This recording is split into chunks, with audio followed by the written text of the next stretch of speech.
maisha ni ya ghetto, msaliti ni petro, sharia muna kwao, wazimu pia na hao, furasi mfano, ukabila ndio kwao, hapo nishafika, ukweli na hakika, kadiri na shika, furaha kwa lahiki, kwenda kwa mashabiki, raji kuziki, beef na fiki, hit na dhiki, muda muna wiki, mimi na himziki, split ni mukiki, kutafuta ziki, kwa makini mfulisi, ya mchima la sili, feel me. Don't you know, we're talking about a revolution song. Don't you know, talking about... You wanna see a person who hates his race and you're looking high and low? Well, look no further, you're in the right place. Welcome to the Crispy Show. What up, everybody?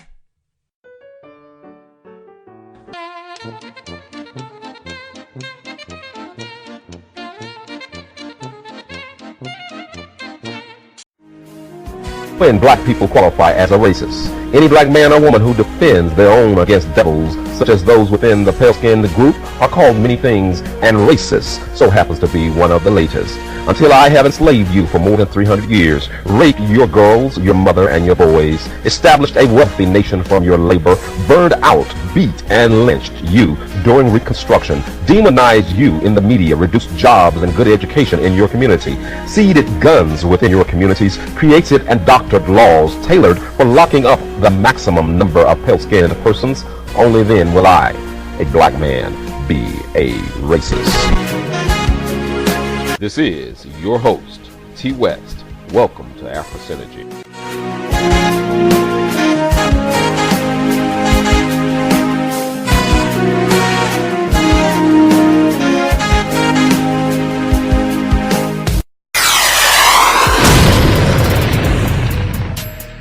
Shout out to Sodnetta Studio, right? Because you don't get stuff like this nowhere. This is changing. This is changing entertainment. It's changing education. This is epic. Y'all better receive Sodnetta Studio. When you ready for the latest breakdowns, latest news, latest presentations, there's only one place to go, and that is Sodnetta Studios.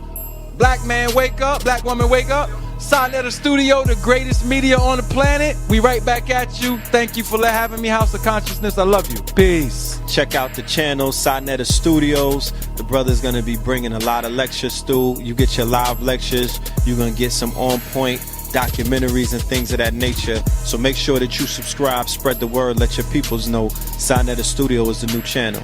All right, peace. Tune in.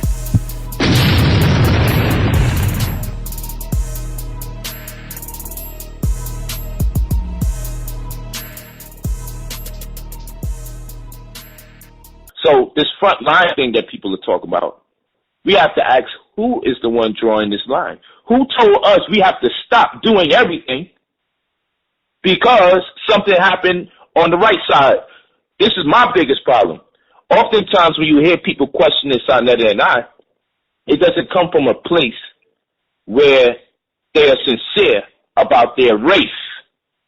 Because they were sincere about their race, they would then ask those type of questions because they know injustice to black people anywhere is injustice to black people everywhere. Therefore, we must do what is suffice to do in every element of life, in every aspect, and in every geographical locale. We don't drop everything we do and go somewhere else. That is a trick employed by the oppressor to slow us down. I'm saying when someone gets shot in the black community, murdered or gunned down, the NFL doesn't stop. Basketball doesn't stop.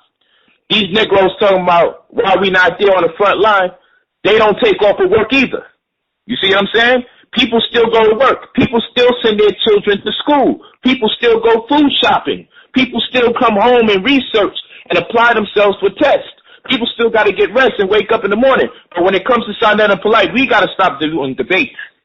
We got to stop doing lectures. And you need to see us everywhere that you think demands focus and attention. Because some people in the community just started doing some kind of work, and they're hype. And all they can conceive of doing is undermining the likes of other people that have been doing the work. It's easy to be a critic. Well, you see what Sodnetta and I do, we use our own funds to embark upon this thing called the liberation movement. You see what I'm saying? When people say, how come Sodnetta TV isn't down in Baltimore? How come you ain't elect to donate any funds for him to go down there? Do you think the man holding the goddamn camera for Channel 7 spent his own money to go down there and publicize what's taking place in Ferguson? Do you think CNN, the cameraman for CNN, is spending his own damn money and locking down his own hotel to go over there and share the information to his media? Hell no. But when it comes to us, ain't nobody give a damn where our media is at. No one gives a fuck if we got a helicopter like these niggas got, if we got security, if we got a vehicle, if we got a plane ticket, if we got a camera, if we got the updated camera, we can produce this shit in high definition. No one is going to take care of our children. No one got no insurance policy or anything laid out for us in the event we get hurt in the line of duty. Nobody. But it's easy to ask the front line. So if you want to talk to me about the front line, we have to discuss the preemptive steps that need to be made in order for us to operate in similar capacities as the very white man when he depicts and chooses how he will identify, address, and give a perception about what's taking place in the community. So this frontline shit that people are talking about is not the right question. The right question is, what are you willing to do to facilitate a means to which end the people that you want to embark upon that social sojourn to the areas that are getting the media attention and publicity? What is it that you're willing to do to fund that expedition? Because it stands to reason that black people are being oppressed all over the country. Just because the white man is publicizing some shit taking place in Baltimore doesn't mean people aren't turned up somewhere else in America as well. I live in New York. There's a lot of shit that goes on in New York City from the time I've been born there. It's not always publicized unless they want to publicize it for a certain reason. And I believe they're publicizing these events strategically in certain places so they can incite a racial war, a race war, because they know Negroes are inside of an Ouroboros. They're chasing their own tail in an endless effort. They'll never catch it. We're in the Ouroboros, okay? It's the serpent chasing the back end of his tail and never catching it. Why? Like I was telling the brother Sarnetta earlier, and he was like, yo, you know what they say about insanity? To practice the same thing over and over and expect change. No, you get the same damn result over and over. This is insanity. The way we gone about responding to these situations is not unique. So when they say front line, I'm like, oh, front line is to leave a state where I'm from to go to another state and prove what? I don't think it's wrong when people go show support now. I'm saying you got Negroes who don't do nothing in their state, making sure they can take a picture in another state that's in crisis. That is an insult to the intelligence and the people that are actually in the struggle. That is an insult, and it's disrespectful to even go to another state while they're in a state of crisis, to only stay there for a day or two and to go back home, knowing damn well what can you accomplish going to another state by yourself in crisis. I can see if you go with your team. I can see if you go with an organization. I can see if you bring it down busloads or bands and you organizing it. You're giving people step-by-step plans and how to respond to the present events at hand and how to see to it that you can nullify or diffuse it in the future. But if you're only going there and the only thing you can show for yourself is a goddamn picture, you can't talk to me about no front line. You just started doing something. And whatever you do is necessary, and we thank you for your contribution. But we've been doing this for a minute, brother. And like I said, if you want to talk about the front line, people on the front line, you want to get on the front line? The front line is donate some damn cash so you can make manifest what you want to see manifest. Put some money up. That's why I'm doing a tour right now in America, state to state. It's not exclusive to whenever the white man puts up publicity about who's being oppressed. We don't have to respond to his media in the same capacity. Every time he put up something on TV, we forget black people being oppressed all over the fucking planet. We being oppressed all over the country. But when he puts something on the TV, we limit ourselves to Ferguson until Baltimore happens. Now you don't hear no one talking about Ferguson. Now we got to go to Baltimore. He gonna have us hopping around all over the fucking place without a plan. You see what I'm saying? We ain't got no plan. All we doing is state hopping as they oppress us. So I'm going state to state, and I'm doing entrepreneurship is the revolution tour. Entrepreneurship is the revolution, because you cannot have a revolution without funding. And we live in 2015. This shit ain't the 50s and 60s, bro.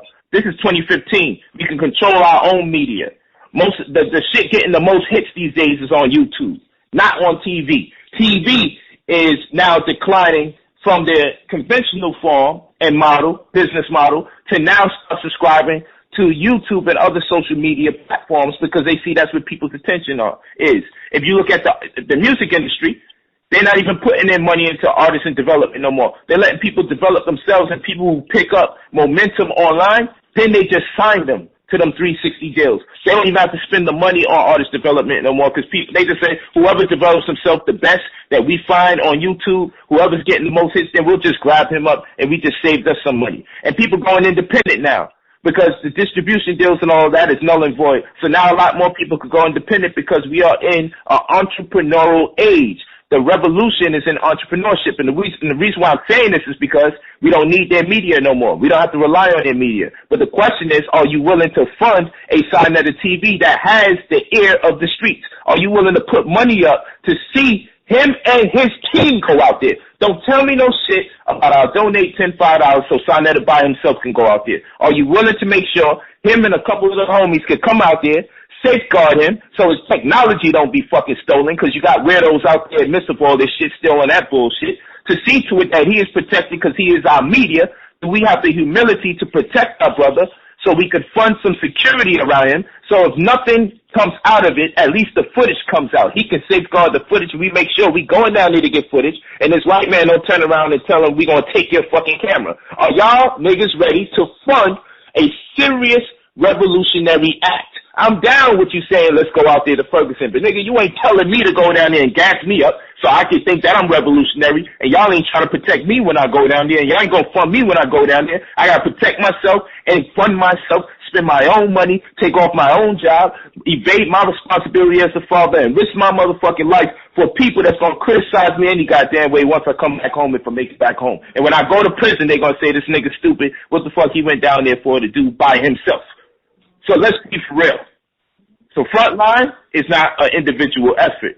And Frontline cannot be established until we fund it properly. Let's fund the revolution properly. Let's put some money towards the things we would like to see in order to safeguard our media so we know it's coming from a place that's sincere and not these tyrannical fascists that have control of their media and show what they want to show and have us hear what they want us to hear. Let's be for real about this. Let's put our money where our mouth is, because we live in 2015 and we cannot have a poor revolution, because that's not the business model for revolution today. Before it was kill, shoot, fight back, die if you have to. That's what it was back in the day. But today, you actually have to add money into the equation. Why? Because we actually have it available to us. It's accessible. Internet wasn't accessible during Harriet Tubman in them times. We got to stop approaching the revolutionary response from a 60s, 70s, 80s perspective. We're in the year 2015. A lot has changed. We have to approach the revolution from a monetary aspect, a more commercial aspect. That's where we are losing. So if you want to get on the front line, get down with economics. Economics is the front line for revolution, not traveling by yourself to another state and posting pictures that you was there. Brother Polite, you and Sinetta come from different age demographics. You're more my age demographic. I'm 33. What are you, like 30, Brother Polite? 31. 31. Okay, 31. All right. Brother Sinetta is older than us. The one thing